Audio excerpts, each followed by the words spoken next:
এই যাবৎকালে এখনো পর্যন্ত অর্থাৎ গত পরশুদিন থেকে কাজ শুরু করেছি, আমরা এখনো পর্যন্ত 700 মেট্রিক টন খাবার আমরা কিনেছি।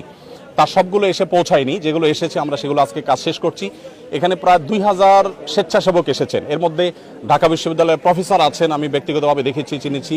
আবার ঢাকা ইউনিভার্সিটির সহ সমস্ত বিশ্ববিদ্যালয়গুলোর বিভিন্ন বিশ্ববিদ্যালয়ের স্টুডেন্টরা এসেছেন, বিভিন্ন শ্রেণী পেশার মানুষ এসেছেন, বিভিন্ন ব্যবসায়ীরা এসেছেন। তো এমন ছোট ছোট শিশুরাও এসেছে, তারা প্যাকেজিংয়ের কাজে হেল্প করছে। আমাদের ইতিমধ্যে 5-7টি গাড়ি ইতিমধ্যে স্পটে পৌঁছে গেছে এবং মহিপালে বাংলাদেশ সেনাবাহিনীর যে ক্যাম্প, সেখানে আমরা আজকে সকালে 2 ট্রাক মালামাল হস্তান্তর করেছি, 3 ট্রাক গত রাতে চলে গেছে। আজকে আমি নিজে ইনশাল্লাহ ঘন্টাখানিক পর স্পটে যাব এবং আমার সাথে এখান থেকে আরও 5টা লরি আশা করি মাল যাবে এবং এভাবে রাতে আবার যাবে, আবার সকালে যাবে। আমরা 3টা লেয়ারে কাজ করি। প্রথমত শুকনা খাবার হিসাবে খেজুর, চিড়া, তারপর 2 কেজি করে চিড়া, 2 কেজি করে খেজুর এবং 1 কেজি চিনি, 1 কেজি লবণ। চিনি লবণ দিচ্ছি যদি স্যালাইন বানানোর প্রয়োজন হয়। এই জিনিসগুলো আমরা দিচ্ছি প্রাথমিকভাবে 20,000 পরিবারকে। আর 40,000 পরিবারের জন্য 10 কেজি করে চাল, 2 লিটার সয়াবিন তেল, 2 কেজি মসুর ডাল এবং 1 কেজি লবণ, 1 কেজি চিনি দিচ্ছি। আলুটা দিতে পারছি না কারণ আলু পচে যাওয়ার আশঙ্কা আছে, কারণ লরিতে দেখা যায় পথে রাস্তায় কি হবে আমরা জানি না, যদি 2 দিন জ্যামে পড়ে থাকে তাহলে সেক্ষেত্রে এগুলো পচে যাবে। সেক্ষেত্রে আমরা হয়তো নগদ কিছু টাকা দিব যাতে করে তারা কিনে নিতে পারে। এটা হলো দ্বিতীয় লেয়ার, অর্থাৎ এখনও রান্না করার পরিস্থিতি নেই, আমরা শুকনা খাবার দিচ্ছি। খেজুর 4-5টা খেলে খাবারের কাজ হয়ে যায়।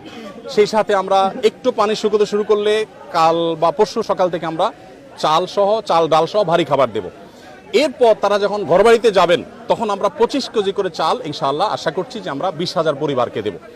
এরপরে 4th লেয়ারে গিয়ে আমরা 4,000 পরিবারকে ঘর বানিয়ে দেওয়ার প্ল্যান করেছি।